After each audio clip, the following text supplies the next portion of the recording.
Oui, bonsoir Fabien.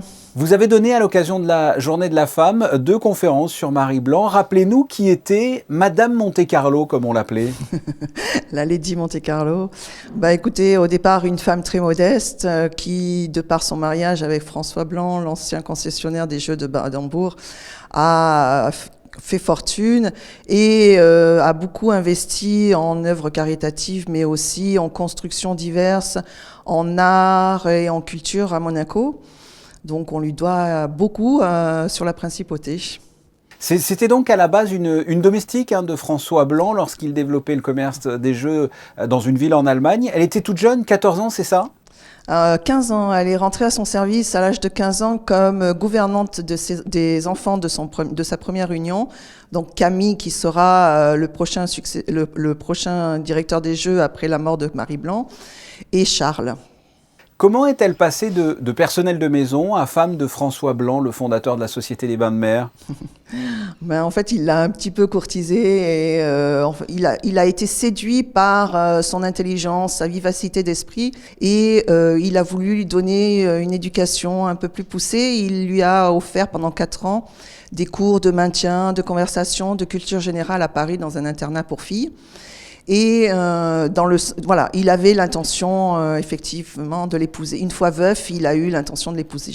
C'était une vraie histoire d'amour? Elle a 21 ans quand elle l'épouse et lui, il en a quand même 27 de plus. Donc, je ne sais pas si on peut parler d'amour, mais c'est vrai qu'il y a eu cette relation. Voilà, elle a été son imaginaire. Elle a joué le rôle, voilà, de collaboratrice. Voilà, l'un sans l'autre, ça ne pouvait pas marcher. Un rappel, comment François Blanc et Marie Blanc sont passés de cette ville en Allemagne, Hombourg, à Monaco? Alors, les jeux étaient interdits en France depuis 1836 et ça allait le devenir en Allemagne. François Blanc regardait ce qui se passait en principauté où, effectivement, on réfléchissait à une potentielle société.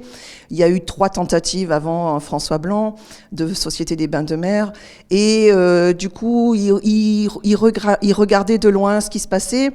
Et sa femme, Marie, l'a poussé à venir voir ce qui se passait réellement à Monaco. Elle pensait qu'il y avait un potentiel énorme qui pouvait être fait en principauté.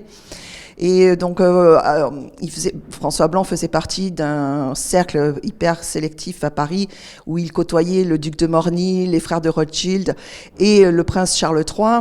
Et c'est avec ce dernier qu'il a, on va dire en backup, négocié la reprise potentielle de la Société des Bains. Quels étaient les traits de caractère de Marie Blanc? Alors, on va dire assez dépensière, mais dépensière dans le bon sens, en fait, parce que finalement, toutes ces actions, elle les a fait avec son cœur. Donc, elle a fait financer une partie des travaux de la cathédrale, la chapelle Saint-Dévote, le lycée, le futur lycée, donc le collège des Jésuites, mais aussi des bonnes actions pour les nécessiteux. Elle a aussi œuvré dans la partie culturelle et artistique de Monaco. Donc finalement, assez généreuse, tout en dépensant. Elle dépensait un petit peu sans compter, effectivement. Qu'est-ce que, selon vous, Marie Blanc a concrètement apporté à la principauté? Une de ses plus belles œuvres, c'est quand même l'Opéra Garnier, les Jardins des Boulingrins, la décoration de l'Hôtel de Paris, le premier café de Paris, dans le Café Divan, une des salles de jeu du casino. La cave aussi, donc, je crois, la cave de l'Hôtel de Paris, non? Les caves de l'Hôtel de Paris, effectivement, oui, qu'elle a construites avec ses deniers personnels, puisque ça avait été oublié lors de la construction de l'hôtel. Oui. Charlotte Lubert, merci d'avoir répondu à mes questions. Merci à vous.